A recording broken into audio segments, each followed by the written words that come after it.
Bonjour, bienvenue à Culture du Royaume, ici Régent Cloutier. Notre vision est d'équiper notre génération à découvrir leur nouvelle identité afin que tous puissent expérimenter leur plein potentiel.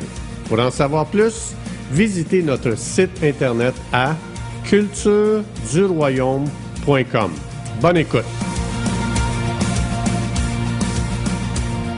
Bonjour, bienvenue. Aujourd'hui, on va continuer dans le psaume 91 qu'on avait déjà commencé afin d'être équipé pour ces temps de pandémie ou de n'importe quelle crise qu'on peut traverser.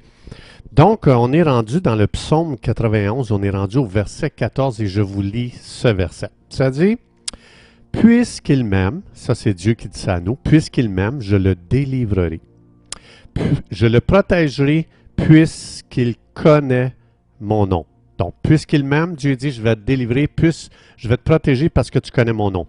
Le plus grand commandement, je pense que tout le monde l'a entendu, c'est d'aimer Dieu de tout notre cœur, de toute notre âme, de toute notre pensée, de toutes nos forces.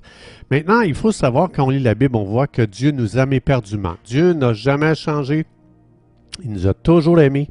Il nous aime encore aujourd'hui. Il va nous aimer demain. Il va nous aimer éternellement. C'est sa nature d'aimer. Mais ça veut dire que Dieu il a initié, il a toujours initié. Depuis que vous et moi, on est nés dans ce monde, Dieu initie l'amour dans nos vies continuellement. Mais ça ne veut pas dire que moi, je réponds à l'amour initié par Dieu. Donc, ça veut dire que l'amour demeure sens unique tant que je n'ai pas répondu. Pour qu'il y ait relation, il faut que l'initiateur reçoive une réponse de la personne qui a été initiée. Donc, ça veut dire, ici, dans ce verset, ça dit « Puisqu'il m'aime, je le délivrerai ». Ça veut dire que, comme dans une relation, il n'y a pas d'engagement tant que la personne que tu inities ne répond pas. Comme par exemple, ma femme, un jour, j'ai initié en elle, elle a répondu. Donc, ça veut dire que là, toute définition, toutes choses ont changé le jour où est-ce que ma femme a répondu aux initiations que je faisais envers elle. Ça veut dire que tant qu'on ne répond pas aux initiations de Dieu, il manque cette connexion, cette alliance avec Dieu. Mais le jour où ma femme a répondu aux initiations, je suis devenu responsable par alliance. Je suis devenu responsable de la délivrer et de la protéger. C'est pour ça que ça dit ici, je le délivrerai parce qu'il m'aime. Donc, ça veut dire, ça, c'est le devoir de l'alliance. C'est pour ça que Dieu parle ici que ceux qui répondent aux initiatives de Dieu, aux initiations de Dieu, Dieu s'engage à aller plus loin dans nos vies concernant la délivrance et la protection. Donc, parce qu'on sait très bien que c'est un devoir d'alliance, de protéger, de délivrer. Donc, ça veut dire, quand on répond aux initiations de Dieu, on commence à dire, Dieu, je sais que tu m'aimes, je sais que ça fait longtemps que tu es initié dans ma vie, mais aujourd'hui, je veux répondre à tes initiations d'amour. Puis Seigneur, aujourd'hui, je choisis ma volonté parce que c'est un acte de volonté d'aimer Dieu. Donc, quand je commence à dire, Dieu, je réponds à tes initiations, je choisis de t'aimer de tout mon cœur, de toute mon âme, de toute ma pensée, de toutes mes forces. Il y a quelque chose qui se passe dans notre relation avec Dieu. On entre dans une vie de privilège que personne d'autre a, comme ma femme est rentrée dans une vie de privilège qu'aucune autre femme a ici dans ce monde. Alors, c'est exactement ce que ça veut dire. Dieu initie dans notre vie l'amour, on est appelé à répondre. Puis quand on répond, on rentre dans une vie de privilège, de bénédiction et de protection et de délivrance. Donc, on sait très bien quand Dieu nous parle continuellement dans la Bible qu'on n'a pas été créé pour être séparé de lui et on n'a pas été créé pour vivre une vie indépendante de Dieu. La deuxième chose, ça dit ici, je le protégerai parce qu'il connaît mon nom. Maintenant, c'est facile dans ce temps qu'on vit présentement que c'est facile de connaître plus le COVID que de connaître la protection de Dieu. Donc, on en parle, c'est omniprésent partout, on ouvre la télévision, c'est que de ça qu'on parle, on parle au téléphone avec nos amis, c'est que de ça qu'on parle.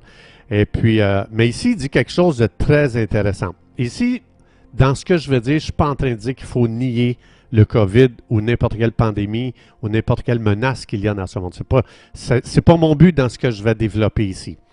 Mais ici, il explique que qu'est-ce que je connais le plus dans cette menace présentement, dans cette pandémie? est-ce que j'ai lu plus sur la menace de la pandémie que j'ai lu sur la protection de Dieu, les privilèges, la puissance de Dieu d'intervenir dans ma situation? Qu'est-ce que je connais le plus? Si j'écrivais par écrit, si je mettais sur une feuille, voici ce que je connais du COVID et voici ce que je connais de Dieu, est-ce que la colonne du COVID serait plus remplie que la colonne de connaître Dieu? C'est pour ça que Dieu il explique, il y a une protection à connaître Dieu plus que n'importe quelle menace dans ce monde, plus que n'importe quelle pandémie dans ce monde. Donc, alors ma question c'est, est-ce que je crains plus la pandémie que je crains Dieu? Parce que Dieu est beaucoup plus grand que cette pandémie. Ça dit dans Matthieu 6, Jésus dit, quand la fameuse prière que Jésus a mentionné, le fameux Notre Père que tout le monde connaît, Jésus a dit que ton nom soit sanctifié. On pourrait le remplacer, que ton nom soit élevé, que ton nom soit magnifié, que ton nom soit parlé partout, que ton nom soit étendu, que ton nom soit connu plus que tout. Alors Jésus, il explique ici comment c'est important de parler plus de Dieu que de parler de n'importe quoi d'autre dans ce monde. Psaume 34, 3, ça dit « Exaltez avec moi l'Éternel » ou encore un synonyme « Magnifiez avec moi le Seigneur ». Ne magnifions pas la pandémie. Magnifions Dieu au milieu de cette pandémie. Donc, vous vous souvenez, quand on était jeune, on prenait une loupe et avec une loupe, on faisait grossir des lettres, des chiffres. Et puis, c'est ce que ça veut dire ici. C'est un temps de magnifier Dieu, de l'élever au-dessus de tout, d'en parler qu'il est plus grand que tout. Donc, de ne pas magnifier la pandémie, mais de magnifier Dieu. Donc, si je magnifiais Dieu, ici, dans ce verset, on voit que je vais entrer dans un sentiment de protection, de sécurité. Et ce n'est pas juste un sentiment, soit dit en passant, c'est une réalité. Donc, mais si je magnifie encore et encore et encore et encore, je parle que de la pandémie, c'est sûr que je vais rentrer dans des sentiments de crainte et là, même ma santé peut être touchée. Alors ici, ça dit « Magnifie le Seigneur, élève le Seigneur ». Donc, la paix dans ce monde, c'est absence de trouble. Ici, le psaume explique que la paix pour les gens, c'est pas absence de trouble, parce que tout le psaume 91 nous parle de plein de menaces. La paix, c'est expérimenter la présence de Dieu et d'expérimenter ce que Dieu dit au sujet de qui il est à travers tout le psaume 91. Chers amis, merci d'avoir été des nôtres et à la prochaine.